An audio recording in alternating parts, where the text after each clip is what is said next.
Коллеги, здрасте, всех с прошедшим Старым Новым годом. Нам везет праздновать такое количество праздников. Давайте, я думаю, что приступим, потому что у нас не так много времени, а вопросов много. Значит, смотрите, экспертная дискуссия, индустрия гостеприимства, адаптация, развитие, диалог. Значит, к сожалению, Меркулова и Дробиза не будет у нас. Значит, у нас сегодня несколько вопросов. Средства размещения проблемы законодательства, взгляд изнутри.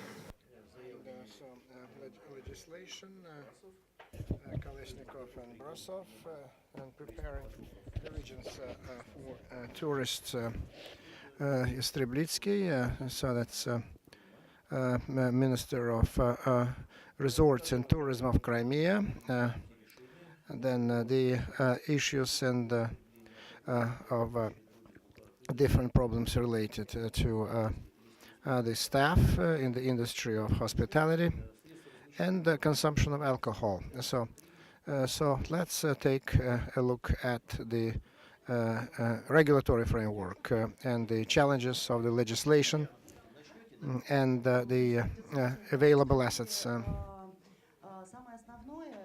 So the most important issue, I'll talk about legislation, and our country is moving confidently towards the mandatory classification of all hospitality assets. So there was a bill on, I think Sergei Valentinovich, was the state councilor recently, and the president of the Russian Federation gave instruction to the government to make changes in the regulatory framework. Now the classification of hospitality assets is voluntary. So then by June the 1st, who are participants of the championship, soccer championship, so that will become mandatory, so classification of all the hospitality assets, and the changes on the federal law on tourism, so they will talk about it by 2018, all fixed assets, hospitality assets, so should be classified, and the small funds with the assets of less than 50 million should be classified by 2020. That is why by 2020, so all the hospitality assets will be accounted for, and so they'll be registered. So they will be entered into the register. So we'll know exactly how many hotels and other hospitality assets will be all properly integrated, streamlined, and that's part of the state policy of the development of tourism in Russia. And this is just an opening comment, an opening remark, and so if my colleagues follow through on what I have said. Good. So the legal issues, so they dominate our panel. So we lived through the last year, and so then we calculated our costs, and so in the majority, those who were involved in this business tried to create an efficient model that would allow us to survive, because they knew that this upcoming year would be even more difficult, and so now the situation has worsened, and this is all related to macroeconomics and politics.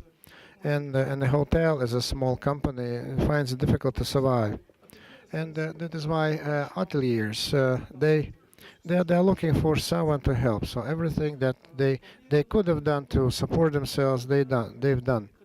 And so how can we increase the tourist flow? Because the country moved from the phase of consumption to the phase of saving. And so people are trying to save every kopeck, but when they spend money, so they're certainly trying just to save the money or just to spend it on something more essential. That's why I don't think that we'll be able just to hope even for the profits that we hoped for last year. So that is why so we need just to find this kind of floating point, so the break-even point, a survivability point. And so we're trying just to, we're groping in the dark. And so legislatively, so then the dialogue between the state and business, and so unfortunately, it's going on, but every time we get so some new discoveries for myself. So there are so many controlling bodies. There are so many oversight committees. It's amazing. For example, 70 different organizations have a right to check the operation of hotels. And so then the Hotel Association initiated a letter just to get some clarification concerning all those oversight and control and monitoring authorities. And I can tell you that I got this paper today, and I was deeply disappointed when I got this paper. I can tell you that so in this paper, so then in big block letters, it's lettered in the following way. So if you translate it into Russian, so about banning the dynamic prices at hotels, banning dynamic prices at hotels. And so there are hundreds of thousands of hotels around all just about the country.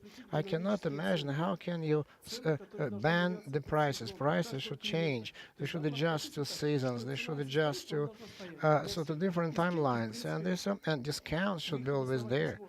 And so how can you fix the prices, not allow to change them? So then as Rospotrebnadzor responded to it, they say that that's the way it should be. So people just who do that, so they probably live in a different country. They don't realize, or they never buy online. Because yesterday I was buying an Aeroflot ticket online, and I could see that there were lots of tariffs. And so even such companies, maybe they're not monopolies, because Aeroflot maybe not, no, an Aeroflot is a monopoly, so the connecting flights and everything, but even they, so they have a variety of different prices and tariffs for airfare.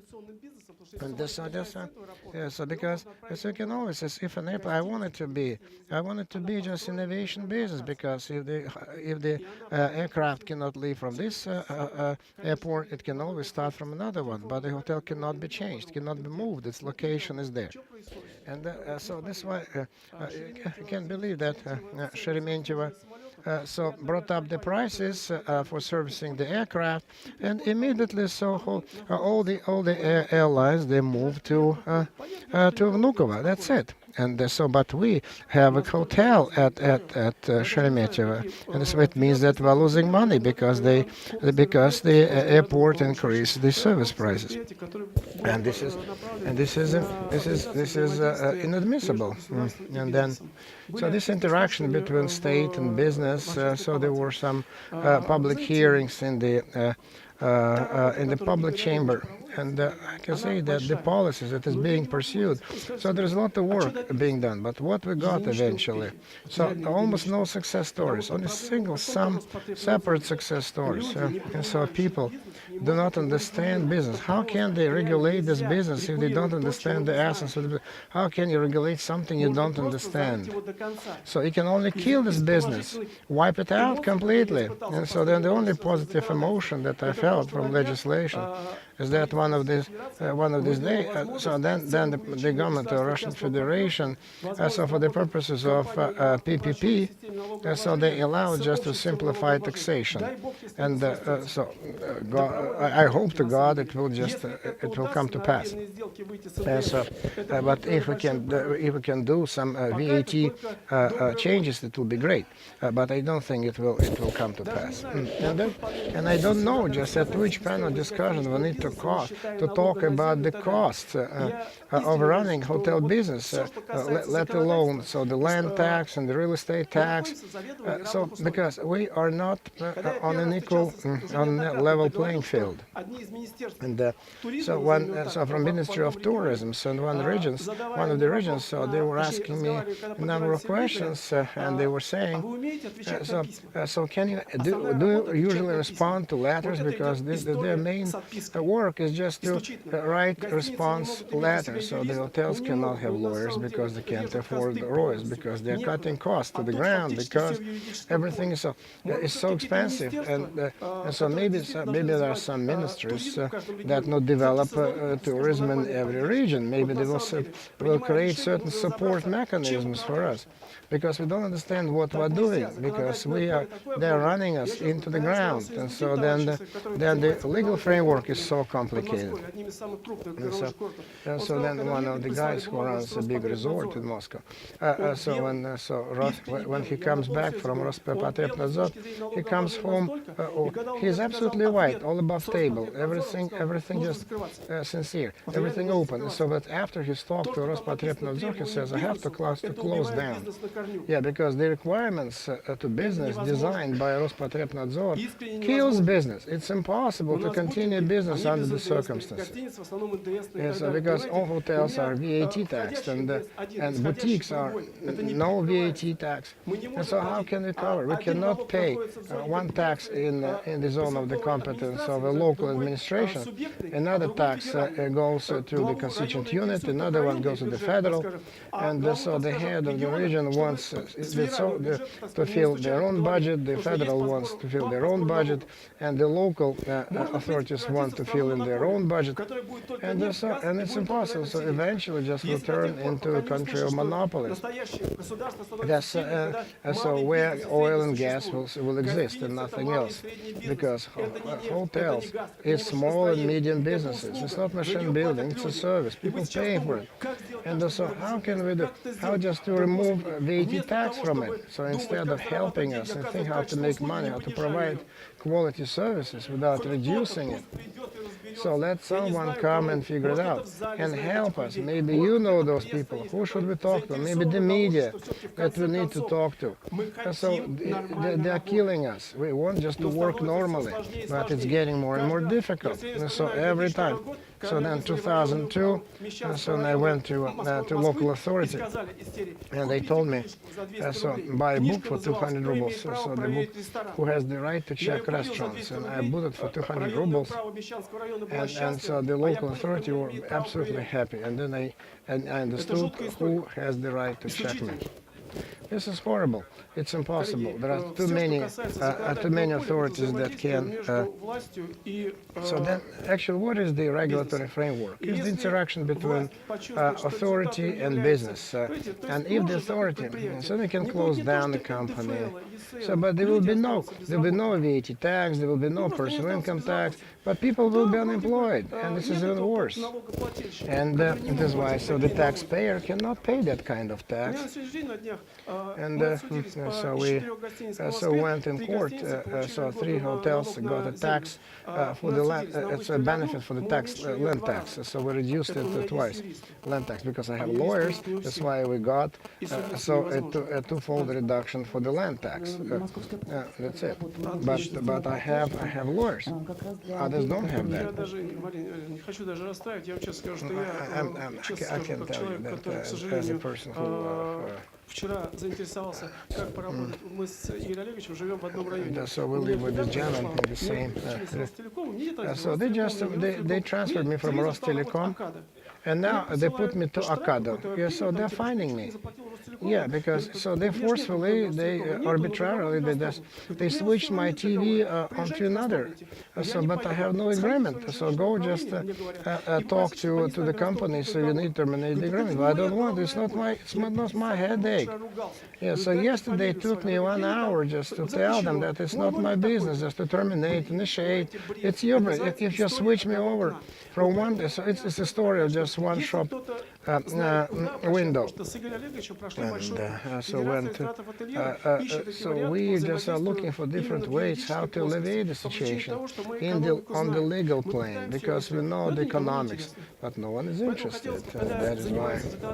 So when we talk about legislation, we need to understand. So can we milk the cow so much or it will die because you don't feed it? So if the cow dies, then who will stand to gain? I don't think anyone will stand to gain. Thank you for a very spirited presentation.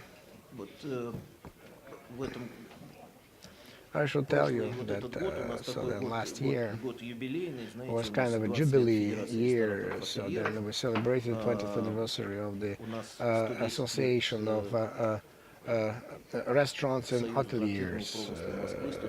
So then it goes more than 100 years. So St. Petersburg, Moscow. So then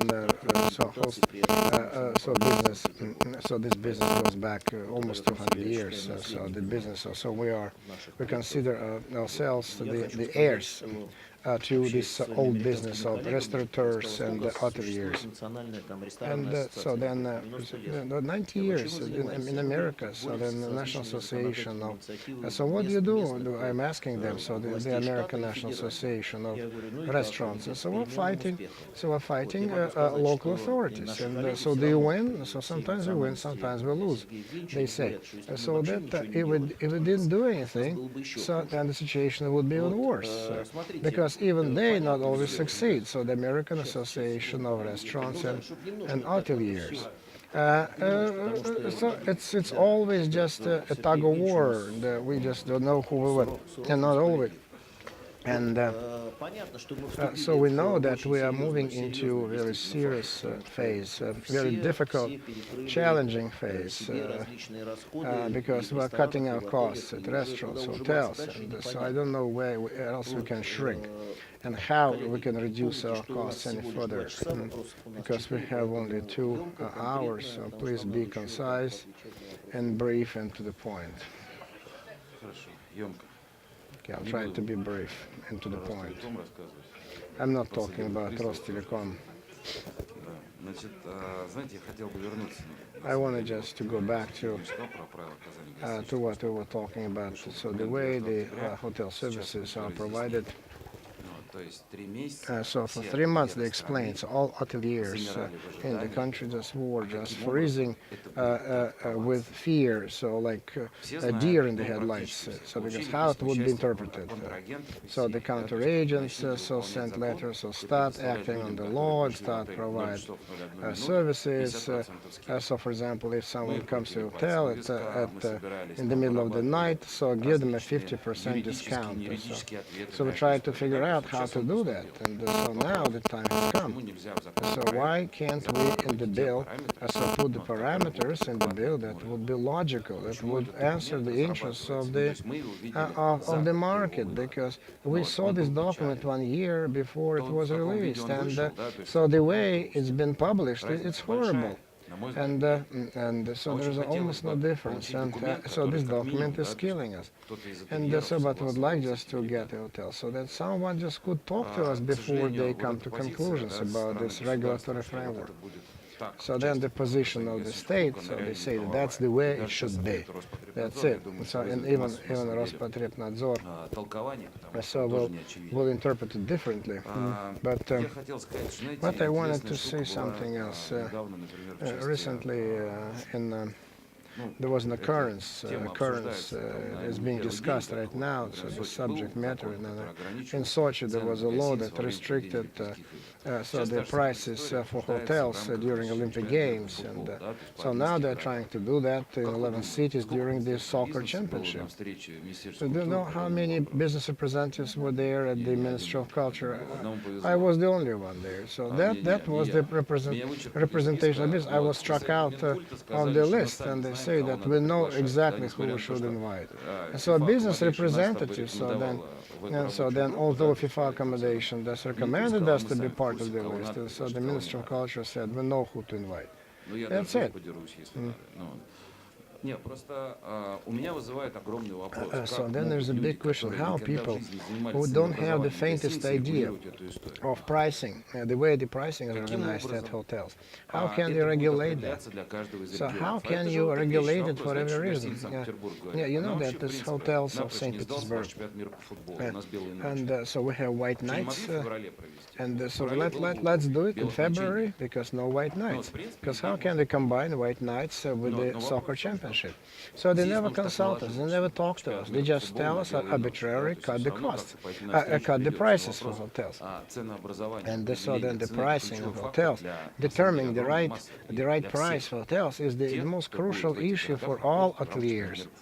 And especially for the soccer championship. And that's what they say when the government says, so no one will be, if you don't buy tickets, so we'll cut off your gas supply. So twisting arms, it's impossible. Really burning issue that has been on the agenda for half a year. So there is this locking horns, so then deputies submitted a law on hostel compensation program. Minister of Culture knows, now we have another law, and this is a good bill, this is a bad bill. Do you think that if there hasn't been any logical explanations, so from St. Petersburg they say, will we pass classification effort because starting from June next year we have to do it? We need to be classified. So do you think, so because we, so starting from July the 1st, we cannot live without this classification. So the conference, so can we continue working if we are not classified? They look at us and say, yes, you can. But de facto, so what kind of document will we receive once we are classified? So you won't get any documents because we still don't know whether you're legal or not. And so, but this is a big problem. So then the resort assets and so other hospitality assets. So this problem is there. It's an outstanding issue, and nothing is being done just to address it.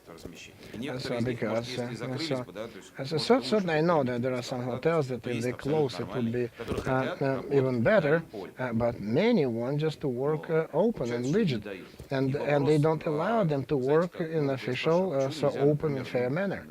So why can't we just find a new form of just kind of transfer this building simplified, to transfer this type of property into the hotel type of property? No, it's impossible. And so, but it was not difficult, you know, just to put people in the middle of the air, just doing nothing for half a year because they have children, they have families.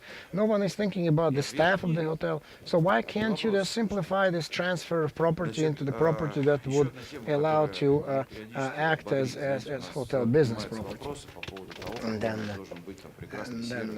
then beautiful service that they want us. The Prime Minister is talking about that. The President is talking about the excellent service that they want us to do, to provide, etc. So would be happy to provide excellent, yes, and then a buffet, lunch and dinner, etc. Good meals, and all-inclusive, etc.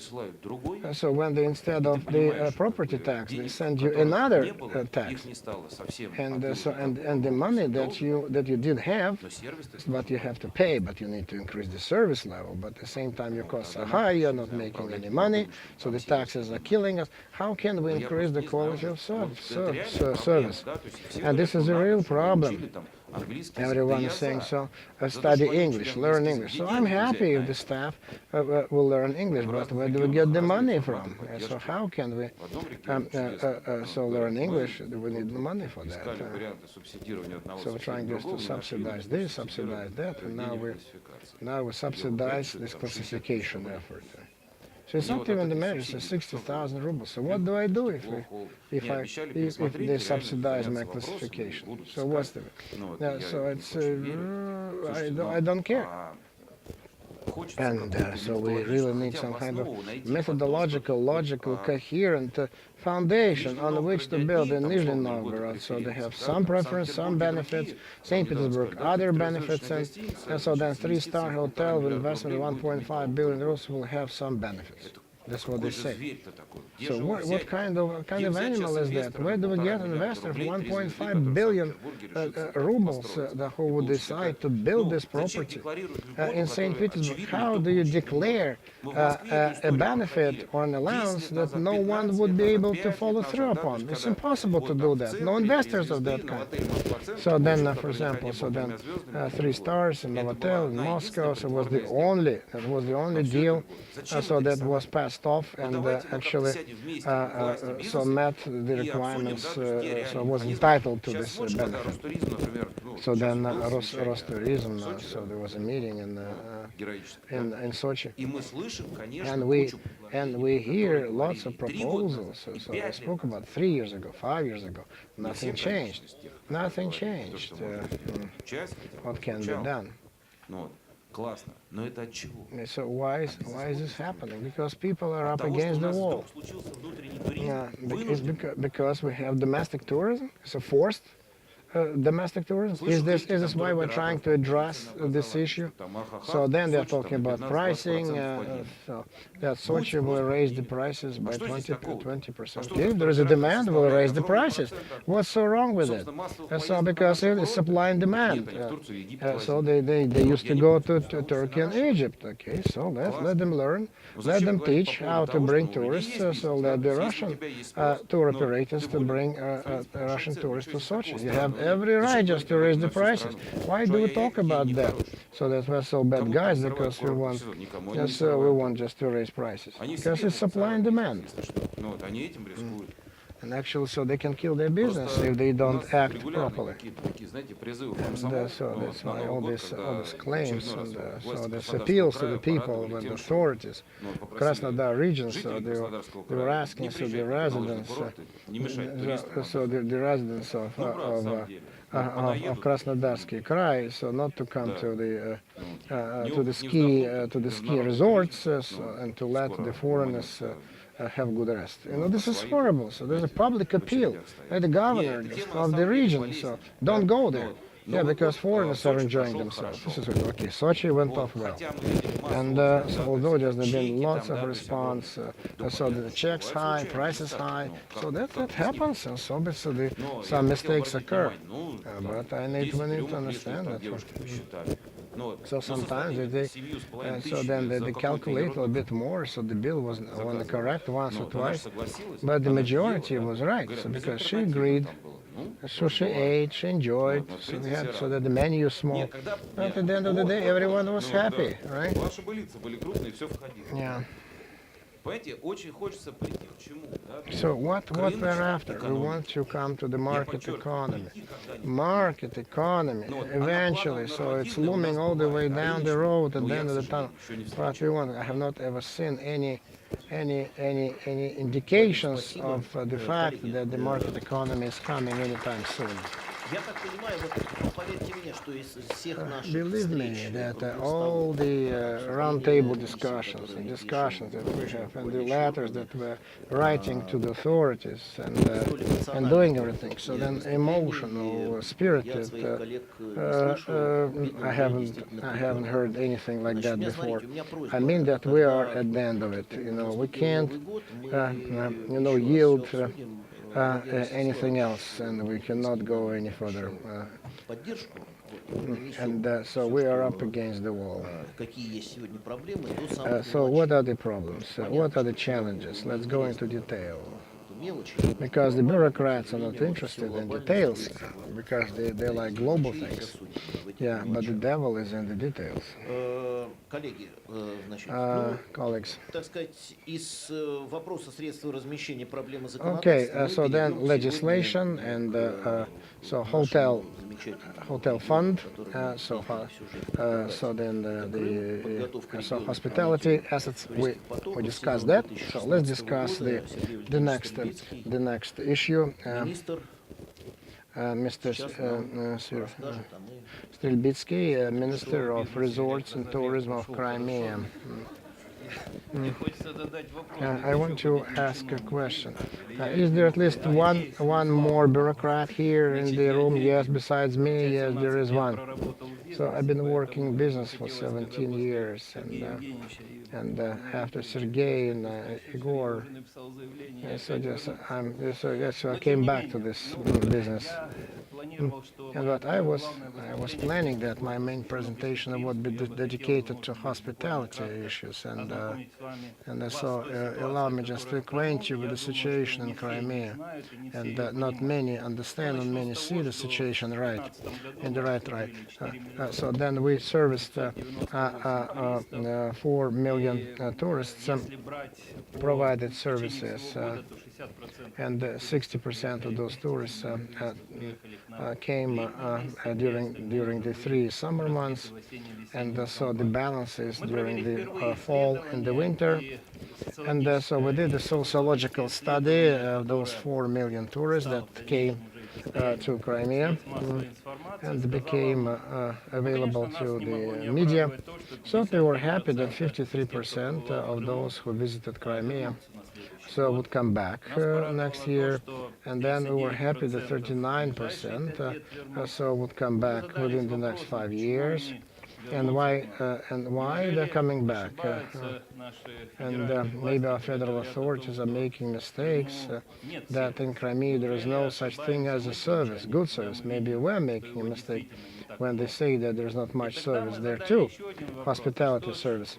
And so why are you coming back? What just attracts to Crimea? And everything fell into place. 32% of the people come to Crimea because the nature is wonderful, climate is wonderful.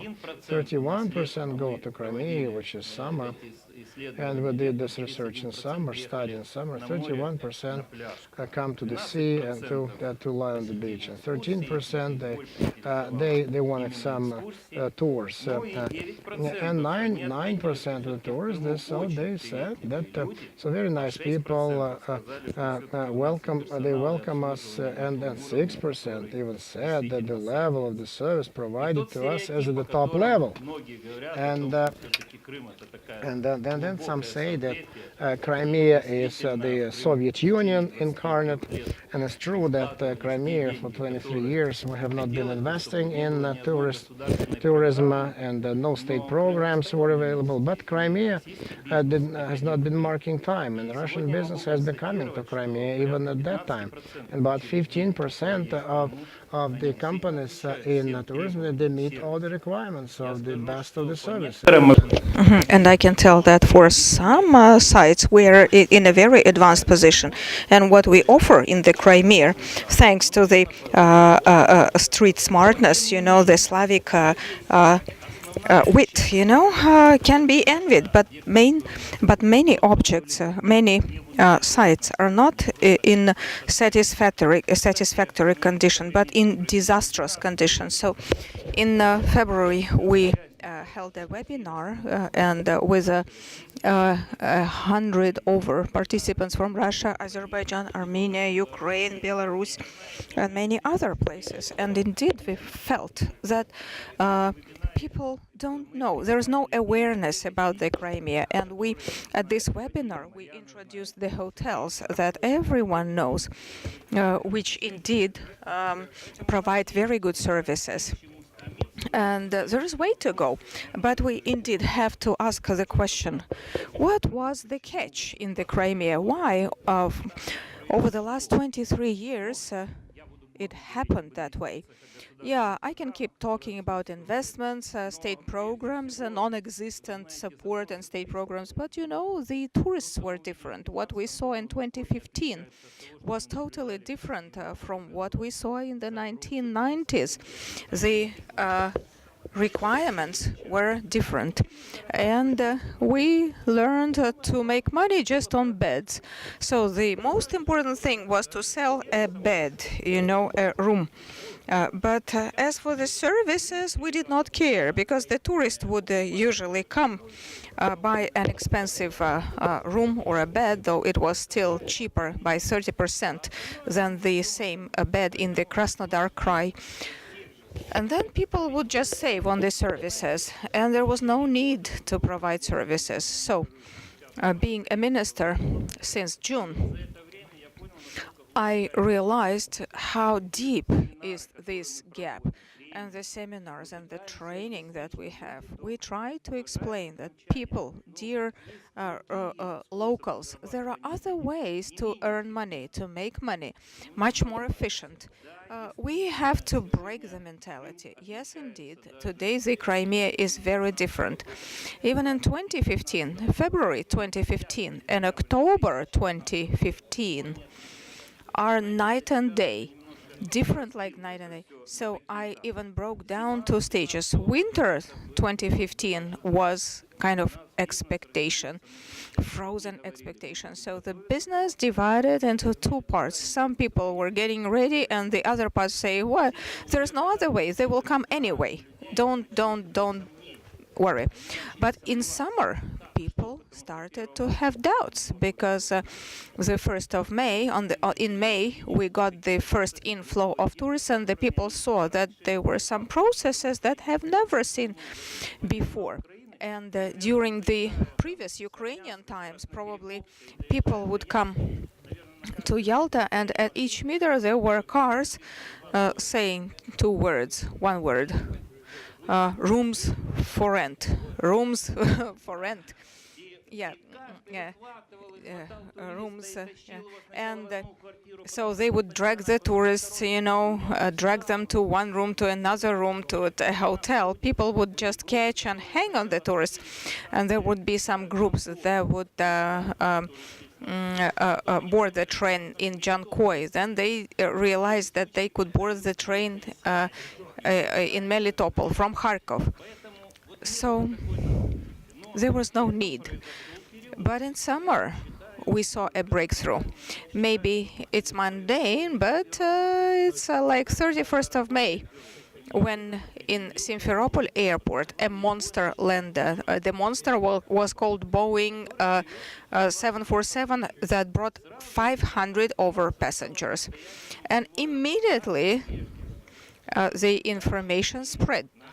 And our taxi drivers, and they just, made three waiting lines. You should see, we needed to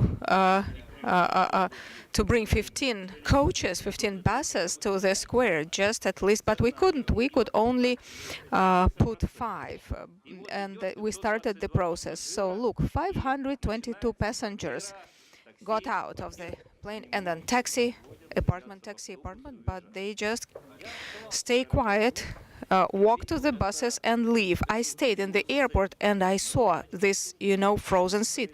People started discussing. Some people even started, drinking it down, because 500 passengers, and all of them left. All of them, bypassed those taxi drivers and private. So they got this realization that that wouldn't do. I told you a story about all-inclusive services. Yes, it's worth telling. Please tell us. And this is a classic example. Imagine June. Tour operators are looking for hotels and border houses, motels, all-inclusive, and people see, why don't they try as well? Other hotels get included into the program, and a tourist would come. Then in the morning she goes to the buffet breakfast. That's called a buffet breakfast with a child, a little child, maybe 4 years old. She would take a plate, put the food then to herself, to the child, and the hotel manager says, "What are you doing?" "What?" "I'm going to have a breakfast, my breakfast." "You only have one, but the child is little." "But we need to feed 2 people, but you only have one tour kind of permission for 1 person." She left, then she came and said, "Your manager said you can feed the child, but please use only 1 plate." See, yes, you can have 2 buffet breakfasts per 1 room, but if the plate is little, it is a joke, But just, you can have 2 breakfasts, but eat them from 1 plate. So the manager said, so the summer has changed the locals, the Crimeans. In October, we held the first travel forum named the Open Crimea, and then we closed all programs and made one big training, different schools. We invited all stakeholders who could come to the Crimea and read and lecture and tell about the methods and the way service should be arranged. They all came on the second day. Usually all the fairs, travel fairs, would take 1 day. You just mingle, you have a drink, and then there is no second day. But here, people came by the second day. So we repeated this story and called it the training marathon. And then we held another 10 free of charge trainings. And we invited 300 people, but 600 people came to attend. So I understood that people break their mentality. They understand that knowledge is the foundation that can help you earn money. And I believe that the Crimea indeed is getting a unique opportunity to learn and to provide, because our main potential is nature and history and our people who receive you and always would be ready to host you. To provide hospitality. But one more thing about the services. Speaking about the hospitality, we never pay attention, which is wrong, and which concerns Krasnodar Krai and the Crimea. And probably you can't say that about Moscow and St. Petersburg. The season. What kind of services can you expect in the Crimea when most of the hotels close down, people go, and next year you have the new team? So what we need to do, we say we are an all year round resort, though in winter we don't have so many tourists, but we do have some. So they're all year round travelers, and we need to stretch the season and make it 24/7, make it 12 months season a year. So seasonality will never make us successful. Thank you for your attention. Thank you, Sergey. Indeed, it is very interesting. I think that Crimea is going to be very comfortable because our colleagues come, they tell how the hospitality system was evolving in Russia, and so learning from the experience, you can be more successful. We were learning, from our own mistakes. We would go, travel, look, see, and try to understand, to copy, to take the best experiences. So I believe where's the wish, where there's a way. And I remember selling those beds, sleeping places. And I went to a place where a family would. So I used to go there every year, but then I came alone and said, "Oh, are you the guy who used to come every year?" I said, "Yes, but there are no rooms available. You can just stay and spend the night under my bushes, apricot bushes." So the next question that cannot be resolved, this is a legacy question. The hospitality industry needs permanent people, full-time people. We discuss it every year. Is it better today than 20 years ago? Probably so, but still, it is extremely difficult. And it doesn't matter that if we should not be very optimistic and believe that once we want to address it, it will resolve by itself. This is the country problem, the demographic problem. And Yuri Ushanov is with us. So, colleagues, I thank you. I would like to start by saying that for a long time I have been trying. I was involved in delegating the public authorities to some NGOs. And like self-regulatory measures, Council on Professional Qualifications, and things like that. So, speaking about it,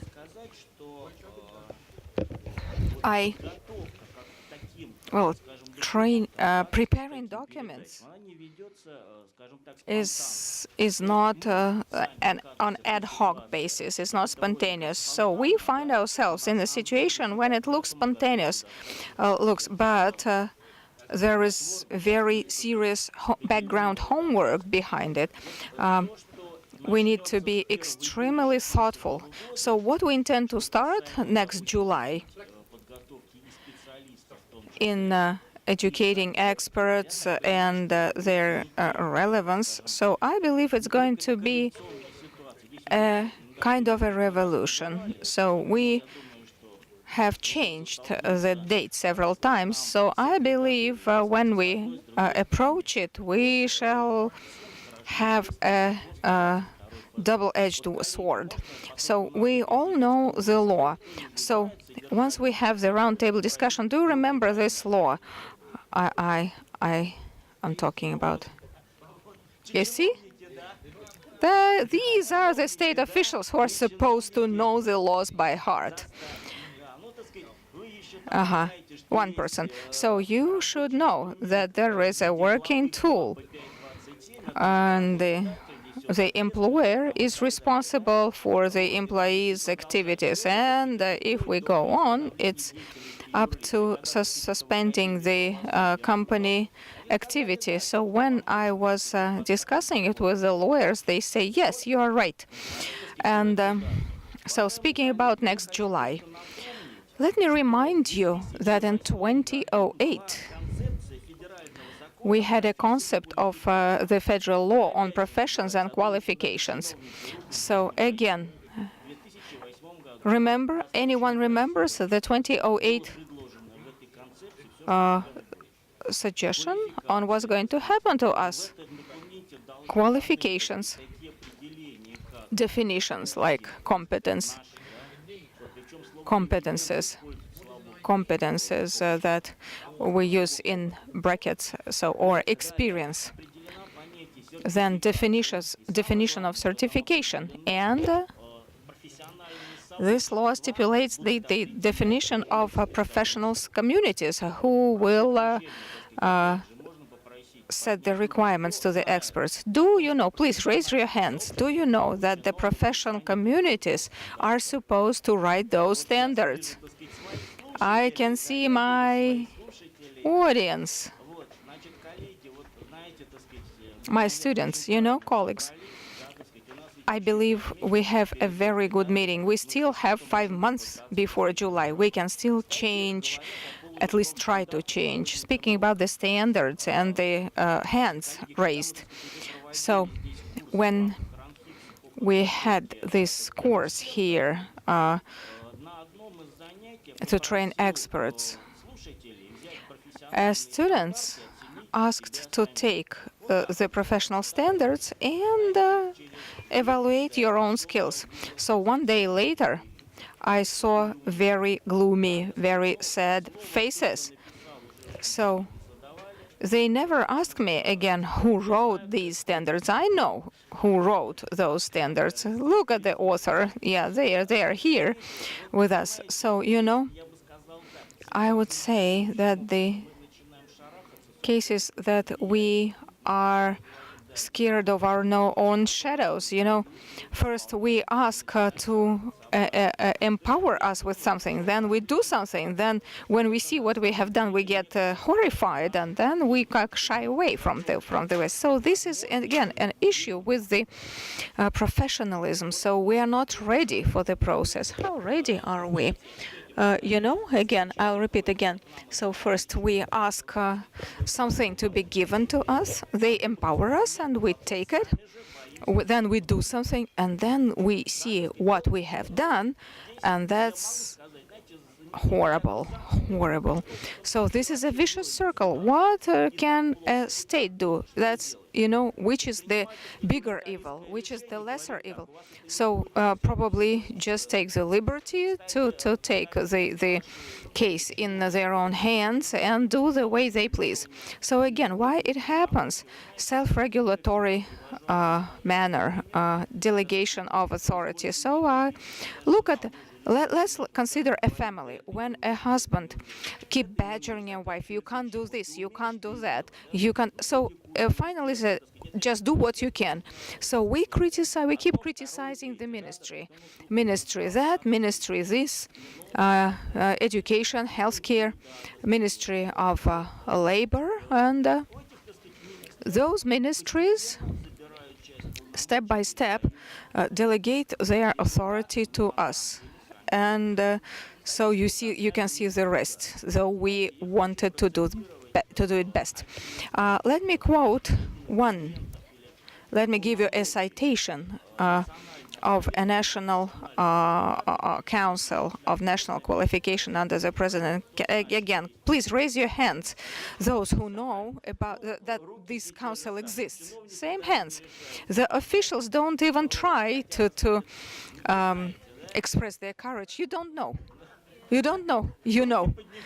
But you better keep your hands down, right? State officials don't want to to go to the stake. So, National Council on Professional Qualifications coordinates activity of the executive authorities, and in the end,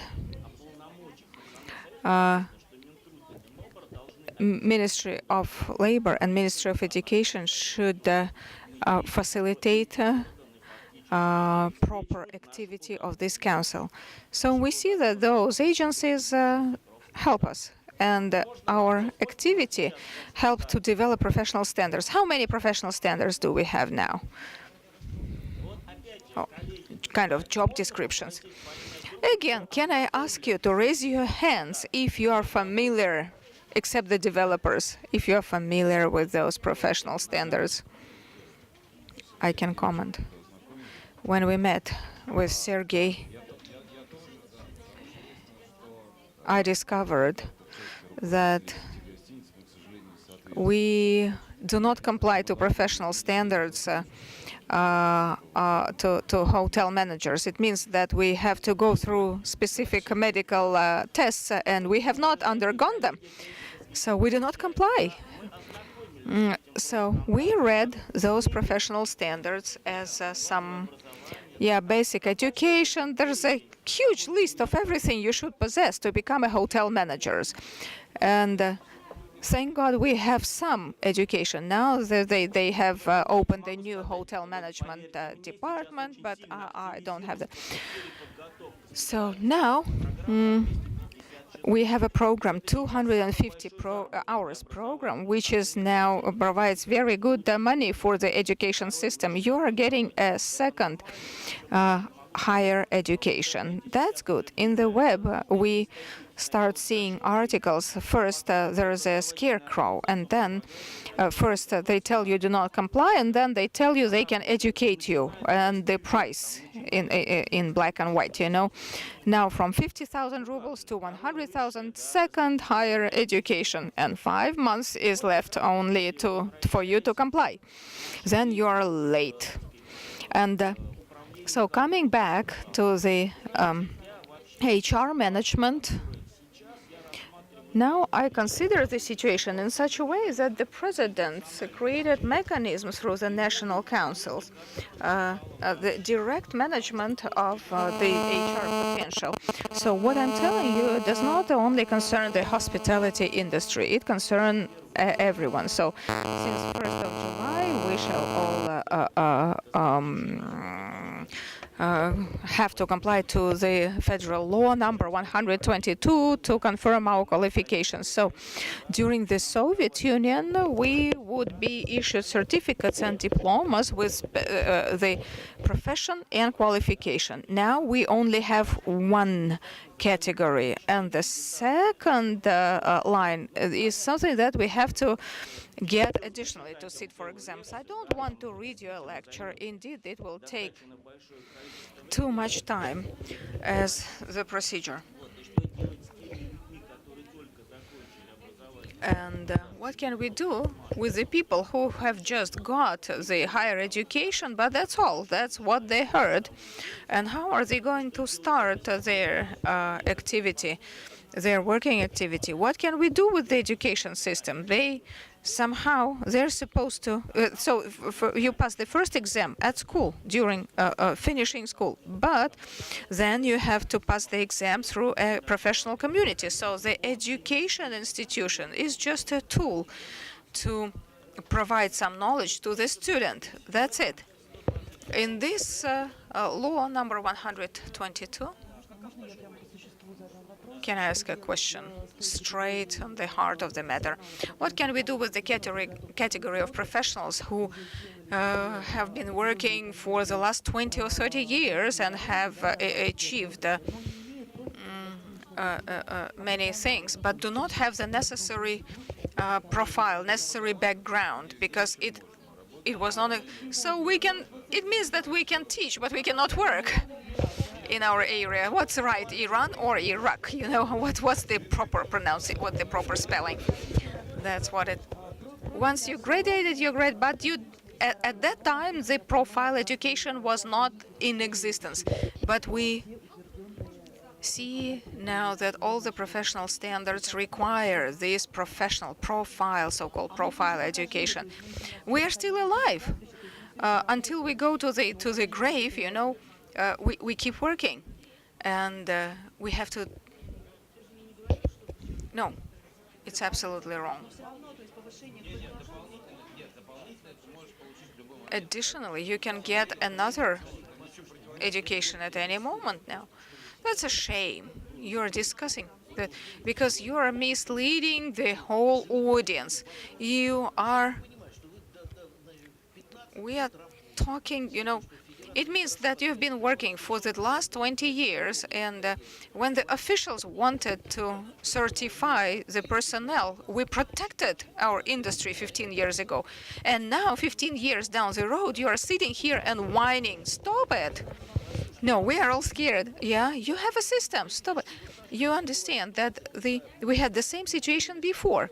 When we made all those standards, if you still remember, it was some 10 years ago. And at that time, it was our first experience of certifications. Many people came from the industry professionals, and they say, look, I now manage a restaurant chain, but he could not answer the theoretical questions, but he was a perfect manager. We had director construction, you know. They would, instead of managing a restaurant, they would change the tiles. Then they paid some bribe to the sanitary doctor to leave. But the times are changing. We now have a special tool, a real practical tool to raise efficiency, to boost quality in everything, including the services. So let's stop talking crap. Let's be realistic. It's clear that the people from the education will keep telling you, asking you to come, inviting, urging you to come and get second or third higher education that you don't need, that they need, because they get paid for that.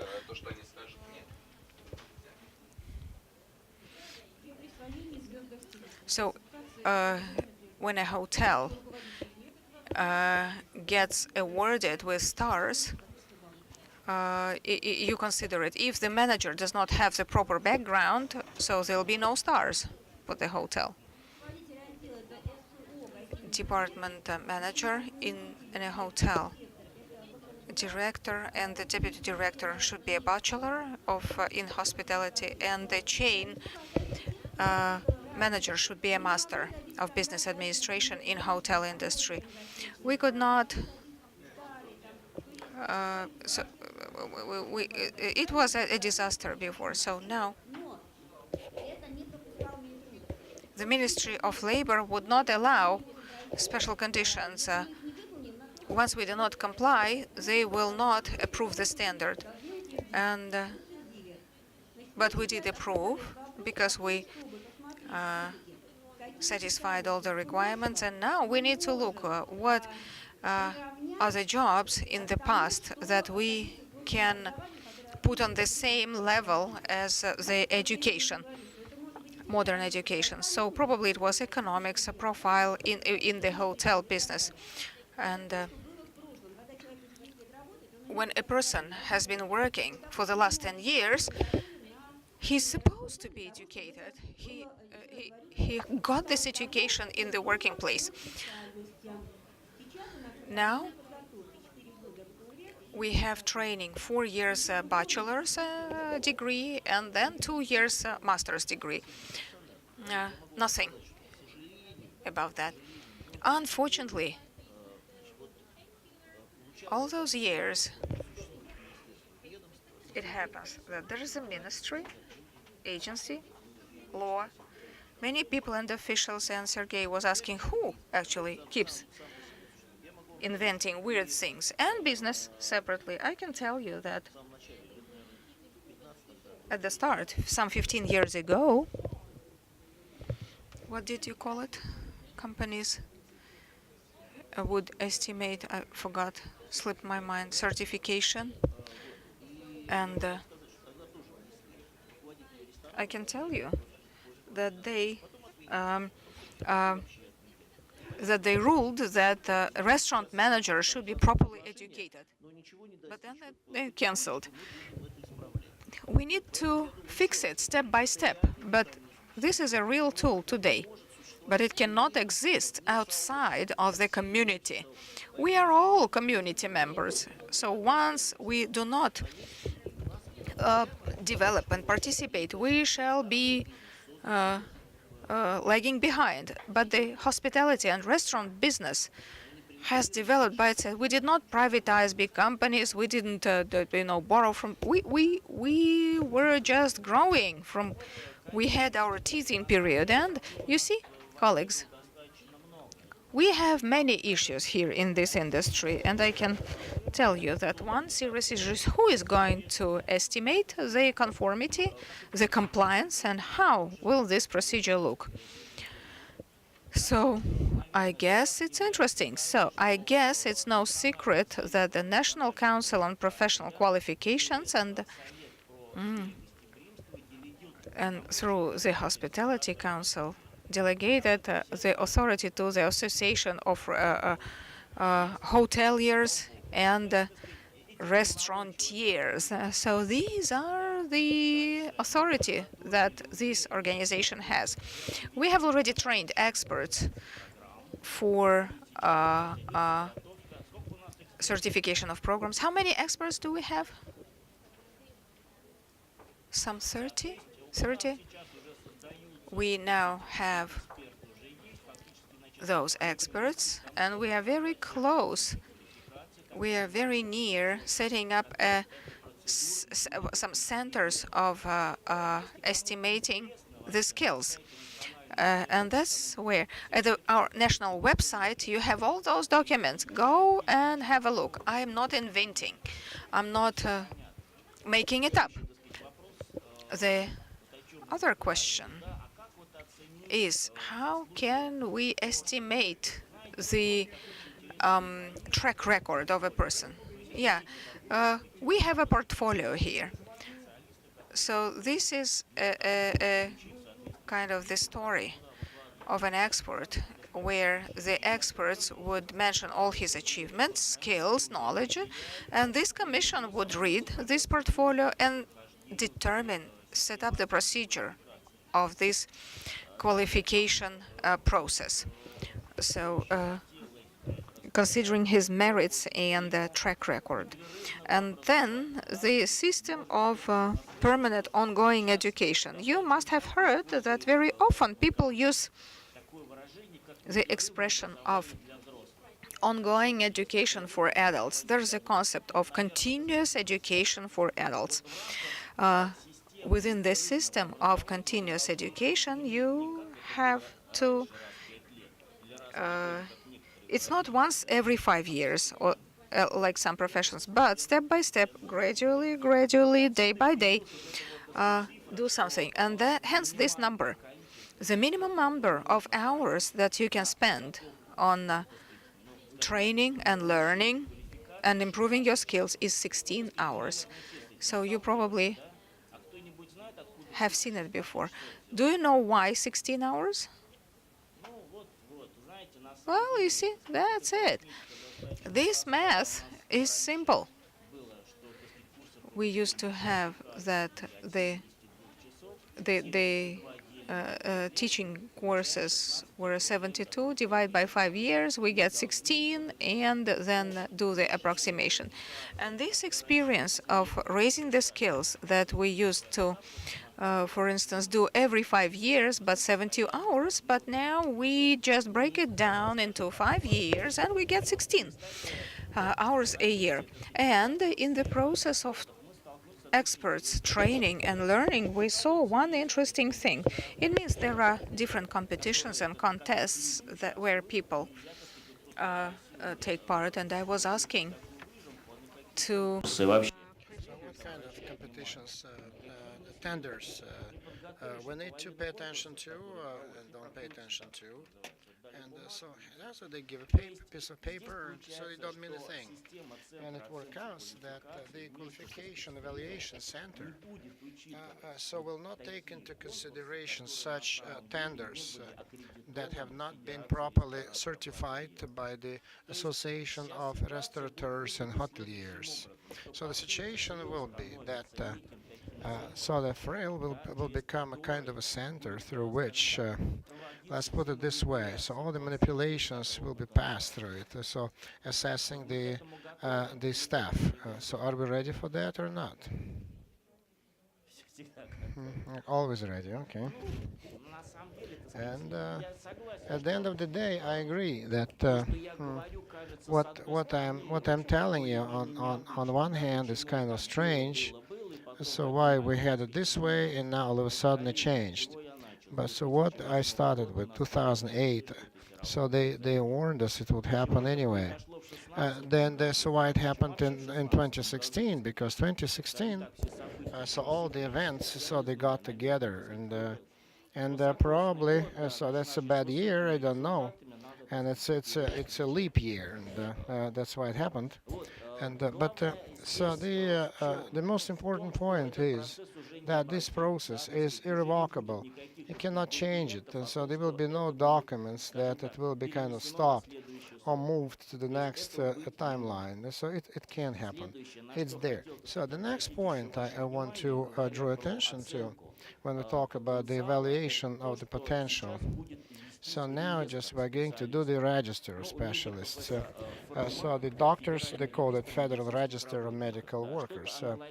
And so something similar to FRRRA. So we'll have a Federal Register of registration of entrepreneurs, hoteliers, and businessmen in tourism industry. So certainly, I'm not sure it will address the issue, but there is one serious challenge which has not yet been addressed, which is we have identified this issue: what to do with the specialists that got education outside Russia. What do we do with them? What do we do with them? I can tell you that quite recently there was that conference dedicated to the professional standards, and in the resolution of the conference it said that the Ministry of Foreign Affairs of Russia should touch base with other ministries of other countries in order to think up a mechanism of verification of those diplomas and making them legit. So then the bureaucrats start to laugh, so the civil servants are beginning to smile having heard that. I think that. So you remember how they can address. So this famous movie. So the problem will be addressed anyway, one way or the other. So we know that. But so when we talk about education, so these mechanisms exist. But when we talk about different tenders, competitions, so this mechanism should be certainly resolved within the framework of the Association of Restaurateurs and Hoteliers. And so this is the recognition of those certificates, mutual recognition. So a person got a certificate that he's a specialist, getting education outside Russia, and it's with this certificate to go abroad, for example, right, if he got this education in Russia. So we never even attempted to address the issue. And so doctors are trying to address this issue, and the healthcare system. This is a bright future, but it's not yet resolved. So then 2016 is a year of serious work, joint work, and I can see. So our professional community is not very active, unfortunately. That makes me apprehensive.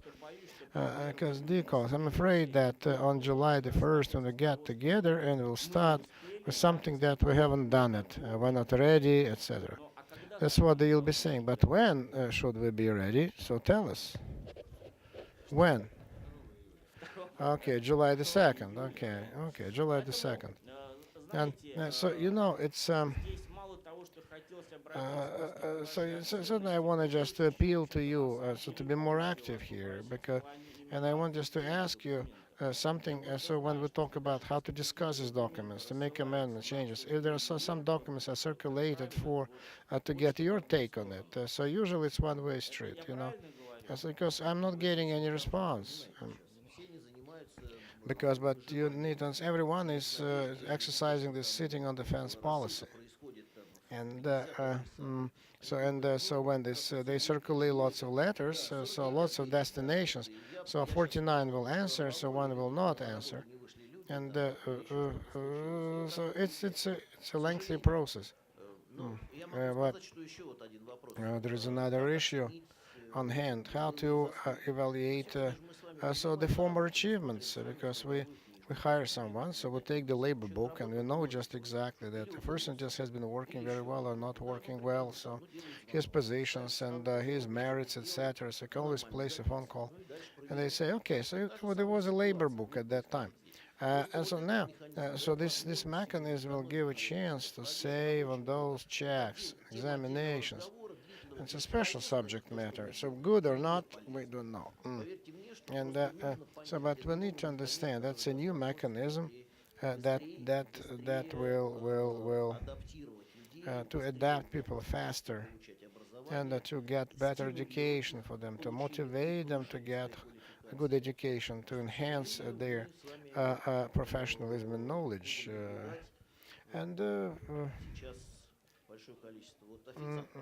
So then, for example, a waiter, is it a profession or not?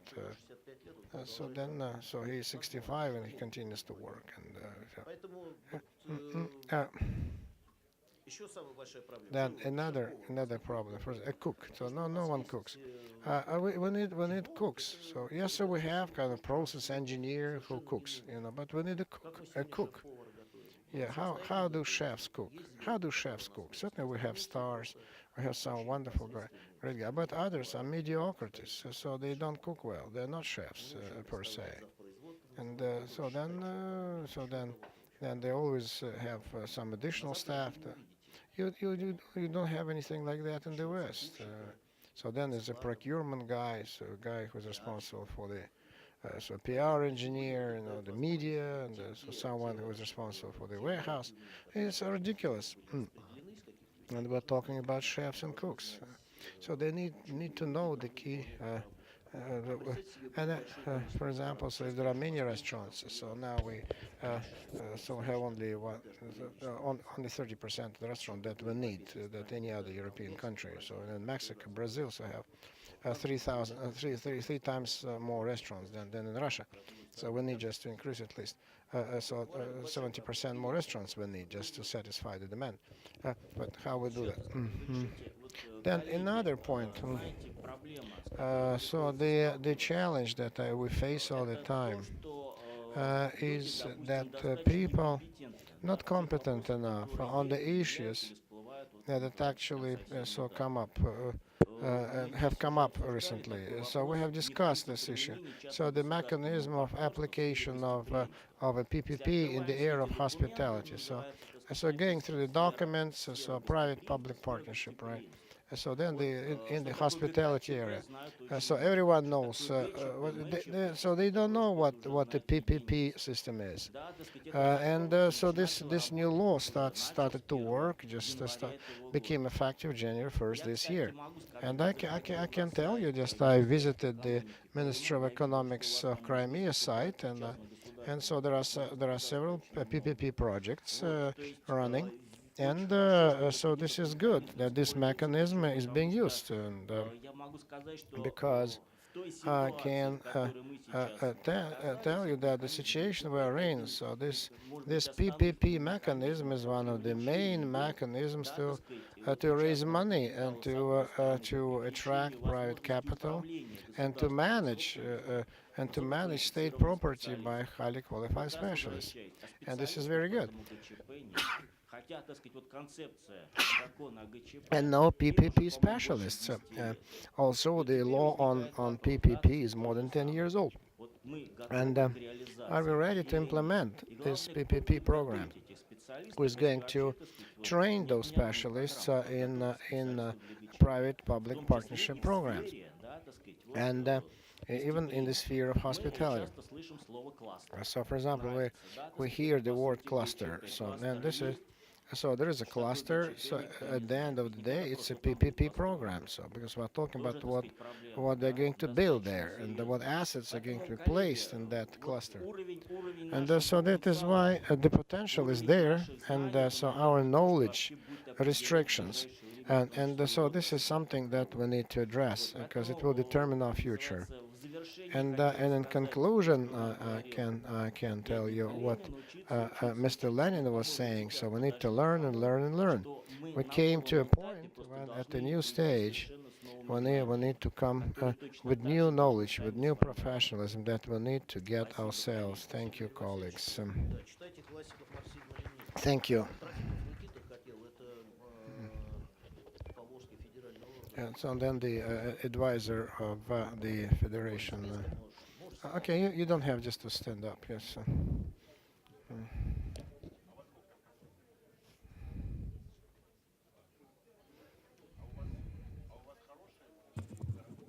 Коллеги, добрый день. Good afternoon, Я colleagues. представляю Федерацию I represent the Federation of Restaurateurs and Hoteliers on the Privolzhsky area, and I'm a businessman. And with this association, we implement the programs that Mr. Yushanov was talking about. So setting up the centers of competences. It's a new mechanisms, new instrument, so new approaches how to do this kind of business. So within the framework of association and how to implement business. Let me briefly comment what's happening in the regions and why business might be interested in it and what challenges we face. When we speak about professional standards, certification, etc., once they start to use the word, what kind of education, we start to evaluate the level of education. Nowhere in the world, and the Federation of Restaurateurs and Hoteliers, they will never evaluate that, because what they want your skills and not your education, because the whole world evaluates only skills. They don't care for your education, and the professional community, they will assess your skills. If you take a builder who's been so a person just who's been driving nails for 15 years, or a lady that who got a red diploma and give her a nail and she can't drive a nail, and ask her both who knows better how to drive a nail into a board, and so then certainly the worker will do it much better. So the builder will do it much better. Yeah, and so this professional community, so we evaluate the skills, not education. And then these competence centers that these communities have, so they deal with three big issues, three big problems, and that's why the state might join in the effort, and business needs to participate. So first, what the documents say, and so we're just beginning to discuss at the federal level, so I mean the Forecasting Institute of Competencies, the institute that would forecast the requirement for the amount of competencies we'll need in different regions, so and what skills will be required by businesses, so for the next midterm, short term. So it was a kind of a litmus paper. So what needs to be done? So we at our academy, so in 2015 we held the first strategic session of Farsight, so where the hospitality industry, jointly with business representatives and authorities, federal authorities, all of them, so then scientific community, educational. So we try just to look what's going to happen with this industry for the next 15 years, and at the end of this time frame of 15 years, and we try to forecast. And when we start to delve into it, we have concluded that first, business does not see itself what's going to happen to it in 15 years, and very few, mostly it's the owners of big cities, and the regional businesses do not see their business forward longer than 5 years, even let alone 15 years, and so that's why they do not know what's going to happen to them, and they don't see their way clear what's going to happen. And so there are kind of death points. So then 2015, 2020, where they will be completely gobbled up by global corporations, and small, medium businesses will die out and will be acquired, merged, and then disappear. And that is why, so this Institute of Forecasting, it exists in all professional communities in all countries at the legislation level. And so even the state authorities must have specialists who have those competences. And so the center of competences, we need just to think strategically, long term, and give the map of change of competences thrown into the future.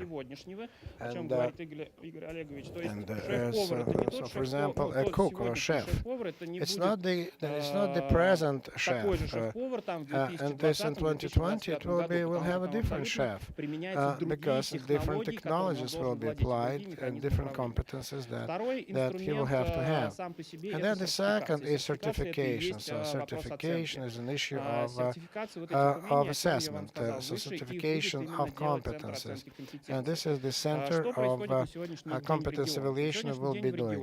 So then in the regions, in our industry, so a lot of money is spent on those competitions or tenders. Ministry of Labor does these competitions for skills. The Ministry of Education holds these competitions. Professional communities, they hold those contests for professional skills. And every city with a population of 500,000, they have from 5 to 7 different competitions that have no meaning, no logic, and so they try to assess the professional skills of hospitality industry workers. So when chefs, for example, so they compete and they get certificates who cooks better, and so we don't know why we need that, but if you do it, probably you need it. And that was the logic. So then they were not paying attention to increase of labor productivity, creating jobs, and so that is why. We need to change this attitude. We need to pay attention to this. They need to be made to the highest quality standards. They should be done by the associations that are related to hospitality business. And so these are some relevant communities and relevant authorities need to participate in that. And then categories will be assigned. Then the third instrument is another financial instrument, is certification of those public programs. So the interaction between education and professional community is done through this point. So this institutional model of this center of evaluation of competences, the certification per se, and when you talk to the educational institutions through competency, through professional standards, through forecasting, so what kind of professions will be needed, short-term, mid-term, long-term. So it will be done through these institutions of accreditation and certification. The barriers, so we don't have a standardized set of definitions and regulatory framework. It's not there. So because we need just to be on the same wavelength between business and the state authorities. This mechanism is not there, so we speak different languages. So no standards. So when we speak about this evaluation, as what kind of legislation is required, so no standards. We don't know what to do. What the world does, and we need to introduce the best practices in the regions or in our industry. Best practices in our territory. So first, people are afraid, we have Moscow and we don't need it, there is Europe, we don't need it, etc. Because it's a big chain of hotels and that means that we don't need it. And that certainly brings about so this differentiated approach, and people feel depressed. And the final point is the absence of vision and the desire to change the system of we call the system of creating motivation, the creation of professional communities, set up these instruments that form businesses.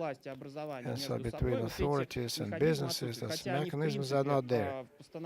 although so they are part of the resolutions of the government, but it's only in general words. So the Ministry of Economic Development or the Ministry of Education, so they need to develop those mechanisms of motivation to develop those professional activities. So these three factors, three things that impact in the regions, and the main hurdles, so why we are not working well. And so much depends on the business and active participation, or the authorities' attitude. So my approach and my point is that we need to look very carefully at those centers, competence centers, evaluation of competence centers, and through the federation. So we do have these mechanisms. We do have this set of definitions and glossary, and we have good practices. They are standardized, general. So when we compare with the European Fund of Education, and so we always benchmark ourselves against the best practices, world practices, cooperation with the international institutions, so the best Russian practices. So we have it all, but now we need to interact with the federation, interaction among ourselves, and then it will work. Thank you.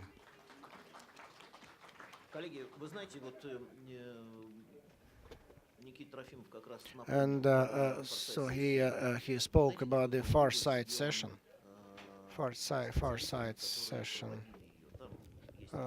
So and then there's certain mechanism how they should be held, and they said, they want us to tell you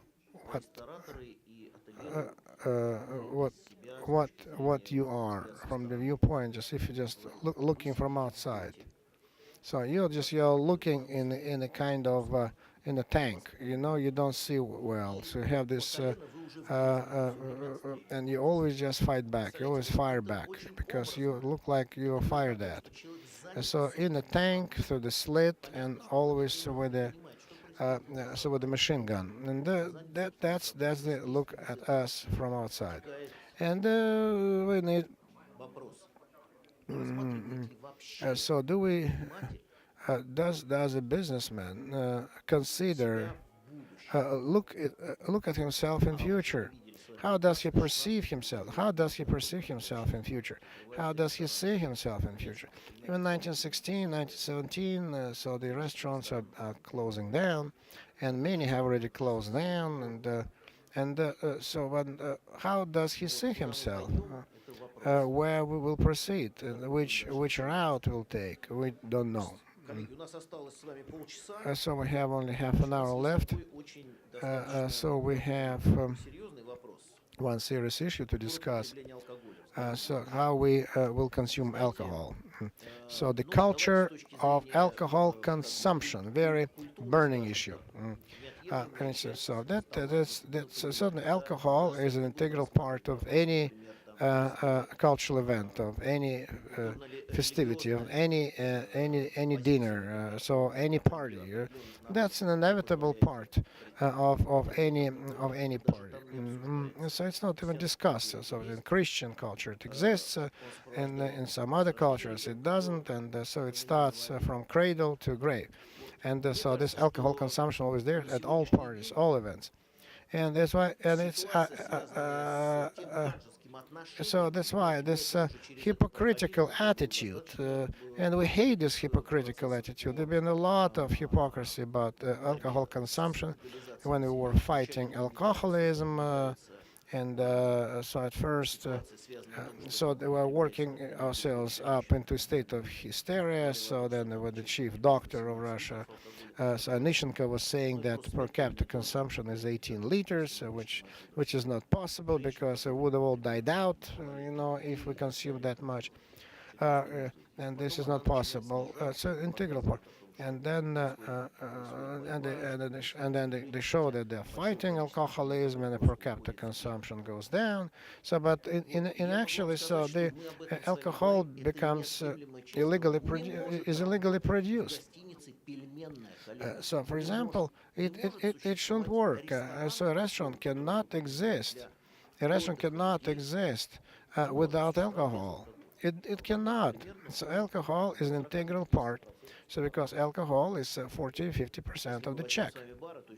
So, and so that's why this hypocritical attitude. So let's not talk about alcohol because there's a challenge, it's a problem. So they show alcoholics. So because we can always find alcoholics. So because we have always had people who have been drinking anything that burns and have been killing themselves in the process all the time. And so you cannot change that. It's been there all the time. So how can we benchmark ourselves against those guys? And so this challenge is there, and the issue of introduction of this restrictions at restaurants. So there are several aspects related to the fact that starting from so there will be a new system when the incoming alcohol needs to be recorded in the public cloud. In the public cloud. Starting from July 2016, it will have to do with sales. So there were companies that said they did not sell alcohol, so they sold beer. Now they cannot sell beer, and so they need just to put it all in the cloud because beer is part of the control, it's a part of the monitoring. So we have to put this alcohol on the cloud. Then there is another issue about alcohol regulation. So alcohol regulation, so you cannot take a bottle of wine in the shop, yes, and offer it to your guest, even if you have a check, because this system, so a bottle of alcohol is regarded as something that is outside the system, and it should automatically is deemed a counterfeit, and you cannot offer it to your friend. So if you bought, you cannot sell it through your company. So then there's corruption, rampant corruption, and then there is a challenge of small restaurants, small cafeterias, so in small cities. So they don't have wholesale wine selling companies. They don't have them. And but in larger cities they do have, and in small cities they don't have. So how they can get alcohol? So an alcoholic market, and so then it's a retail company. They will not be specially formalizing. So sell your small batches. That's it. So if you used to go just to a shop, a retail point, and then you would buy just 200 bottles of vodka, and so without proper certification, proper formalization, you cannot do that. You cannot take it to your restaurant and sell it. So because the state wants to control everything, they want to do that. They want to control the tax base and the turnover. And so they want to do that, and this is only to be expected. But and the sale of alcoholic products.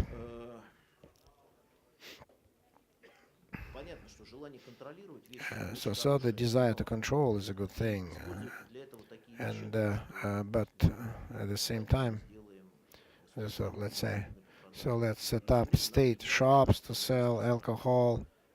They would always just refer us to foreign countries,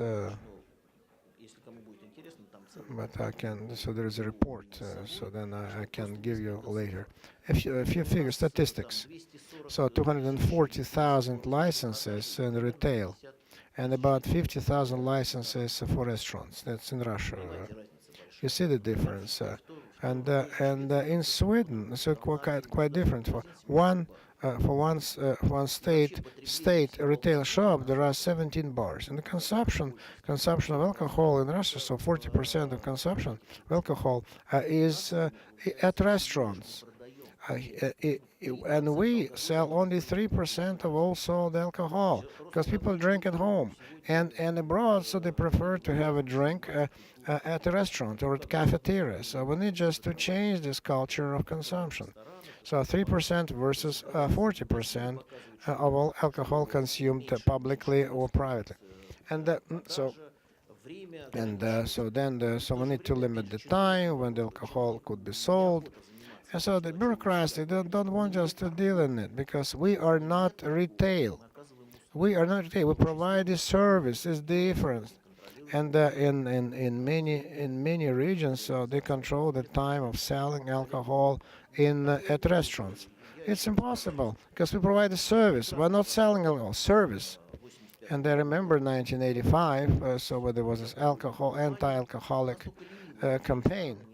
And so everyone just was selling, because everyone was selling vodka from restaurants. So everyone had vodka. So the waiters would sell, so the cabmen just would sell, so the restaurant would sell, because that's the only place where they would go to. Because actually, so there's so that's during World War I in Russia, so alcohol was banned, and there's alcohol, but still everyone was selling. So they would just put a pot, so would pour it with brandy, and then they would drink it from cups, teacups. That's it. And you cannot track it down. You cannot monitor it. When I start talking, we have to control. No, yes, you need to control, but they would talk about the culture of consumption. So then restaurants, especially at hotels, is the place. There is a metro deed, and there are waiters, and we have our own rules that will set vis-a-vis provisioning such services, right? And naturally, one way or the other, just we've been fighting.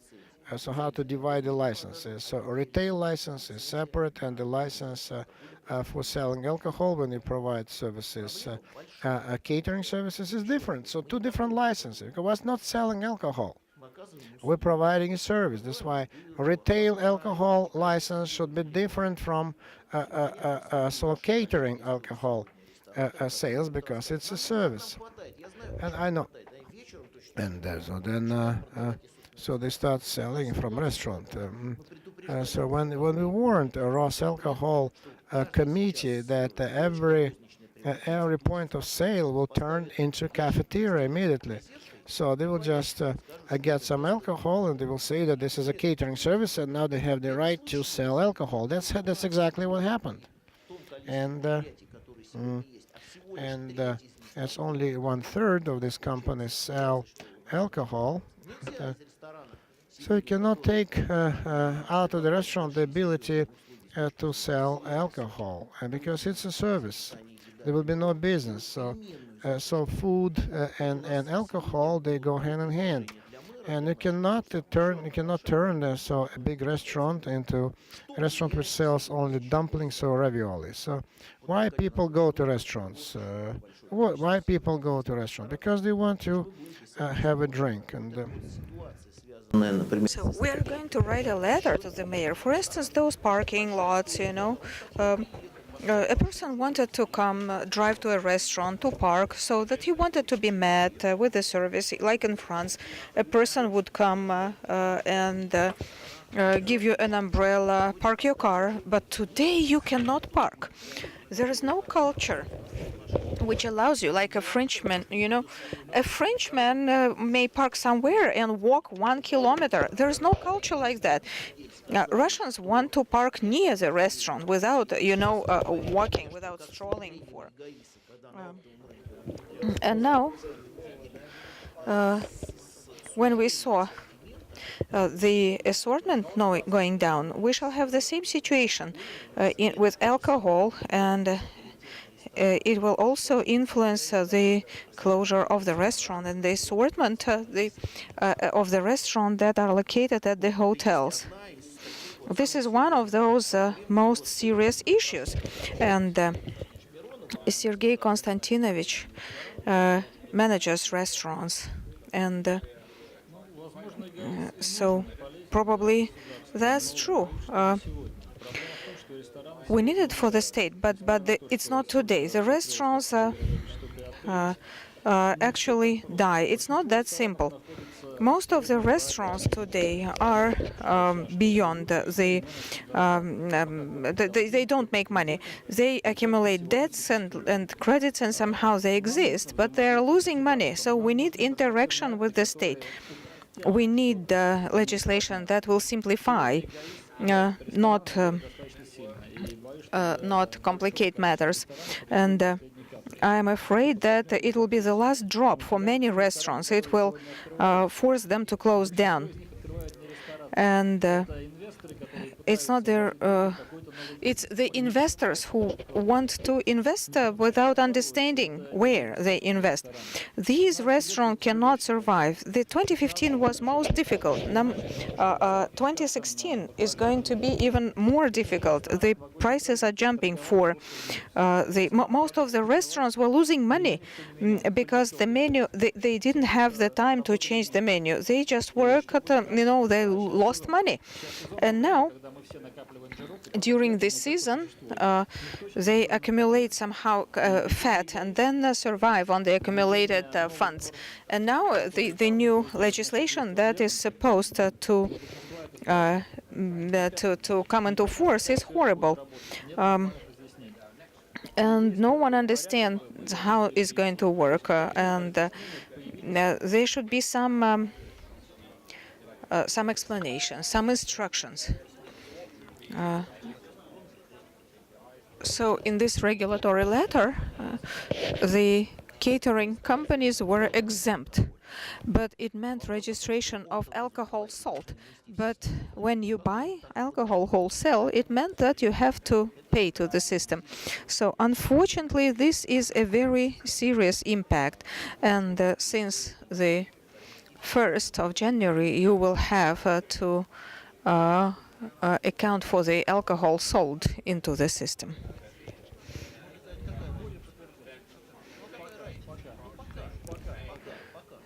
Yeah, at this moment, there is no difference.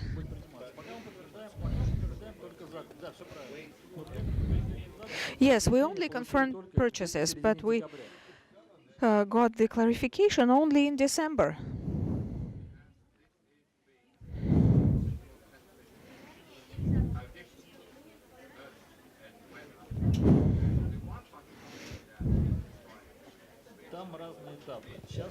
Yes, we are talking about different stages. First stage, then the second stage, but we only got the explanation, the clarification in December. Before that, we only had some rumors. That's a pity that first we have some legislation, and then we would not be able to get clarification. We wouldn't know what to do. And then at the next stage, when we are going to sell, how the restaurants will work, how much alcohol will they add into your glass. So there will be huge fluctuation, and finally we shall see withdrawn licenses and many other things. This is human factor. We can do nothing about it. At any moment, you can just enter any club in the morning to check, and the alcohol will not match. What's going to happen next? These are the issues, I would like to thank you. We only have 10 minutes. Allow me to announce the Q&A session. I believe there are many questions, and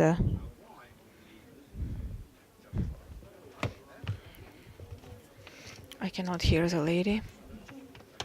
No mic. I agree that the situation is very serious with catering, and the competition is so harsh, and very often the competition is improper. So indeed, we do the licensing. How are we going to understand what they are doing? So we try to follow the certification. What is the legitimate way to separate the retail from catering? The certification is a confirmation of the state. If you just remove it, this competition will become more stringent, and many companies will will again use the preferences that you created. You only confirm, so not to confirm the retail, they will rename and do improper thing. How? You are forcing them to work in a very improper manner. So that's an issue. And this problem, indeed, was caused by one thing. When an official doesn't want to, for instance, in the 1929, in the 1930, all the companies became public. And the catering and trade, we have always been a small brother of the trade. Catering caused no interest. So yes, there are more stores and shops than catering companies. So they want now to certify them to do something that will just kill them. What is a catering company? A restaurant. It's clear, like there are cafes, fast food stores, you know, hawker centers, food courts. Sometimes there is a cafe, something like a toilet in a railway station. A catering company is always a room with tables, a kitchen, a toilet where you can wash your hands.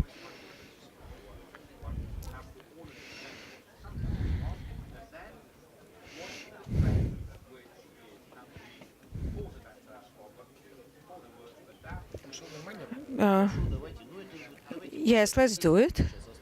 But we cannot discuss it. Let's discuss it separately. We can discuss it with you offline. You see, there are no questions. It's wonderful. It's clear and so good. The situation is perfect. So you have one. Please introduce yourself.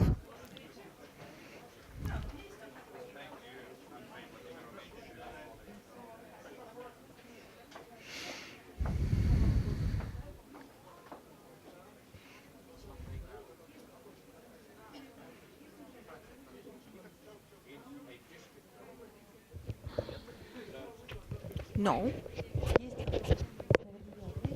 I guess, I suppose I can take the question. There are criteria of evaluation. One of them is requirements to the personnel. A manager should have a special education in hospitality business. If he doesn't have it, he will not accumulate the necessary number of points.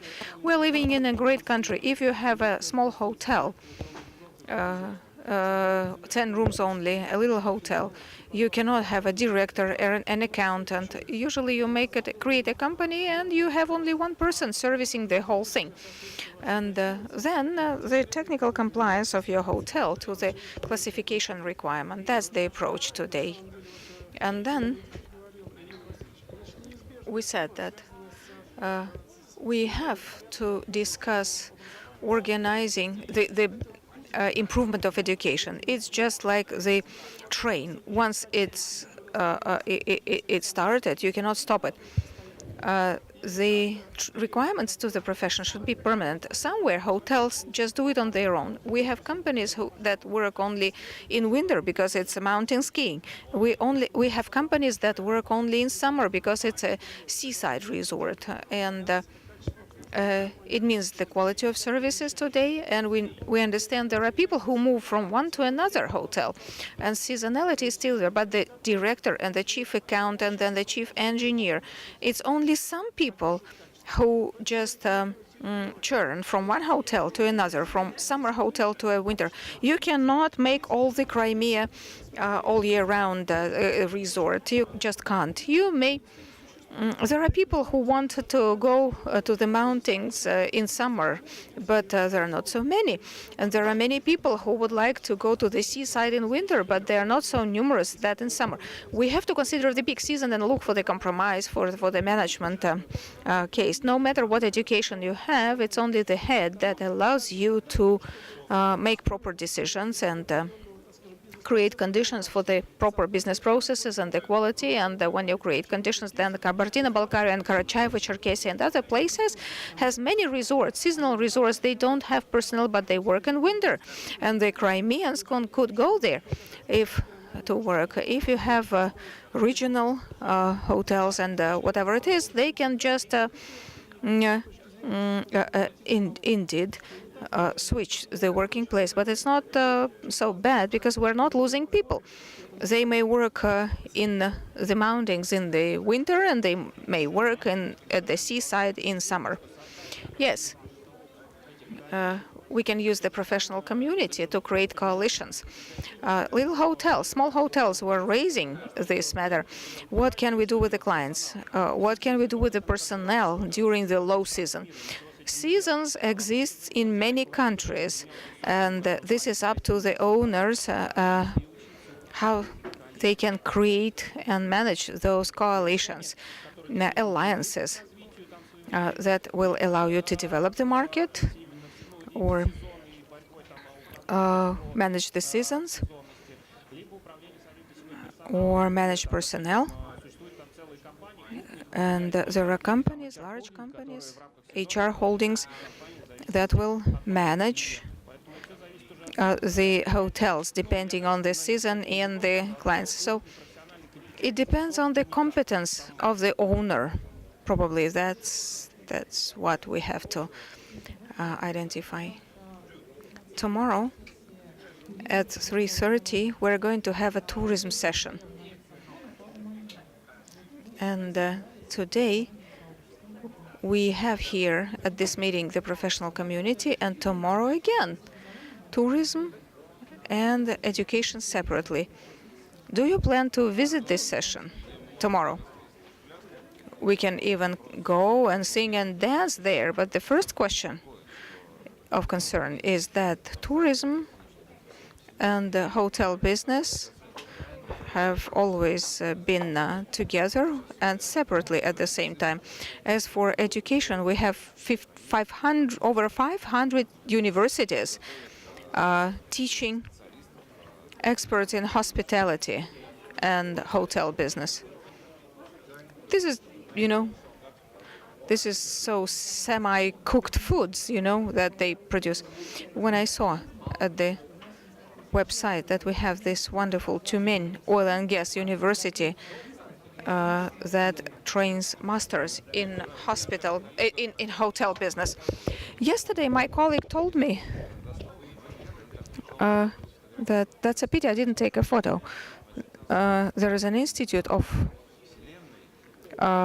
problems of the universe or something like that, and space research, with a department, something else, and the department of hotel business, department of hospitality. So probably they would cater for aliens. So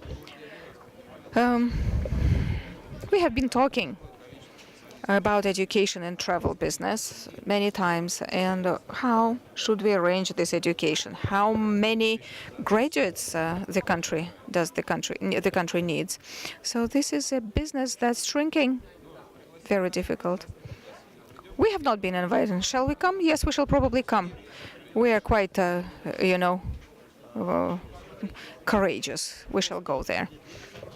Just for your info. Imagine a situation that restaurants today are supervised by the Ministry of Industry and Trade. Catering is taken care of the healthcare. Catering in education is monitored by Education Ministry. So penitentiaries, army.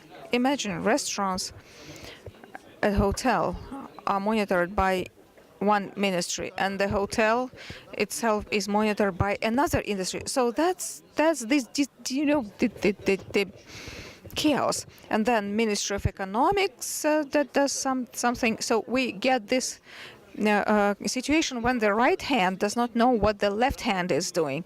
So once we keep quiet about those issues, once we don't elevate it to the level of the ministry, we shall never resolve this issue. I want to thank you, and especially Sergei Valentinovich Strepitsky, for coming here from the sunny Crimean Peninsula, and I appeal to you. So there are professional communities. Please start working with them, initiate, be active. I understand you have many problems to address, but there are important and urgent things. And again, Happy New Year.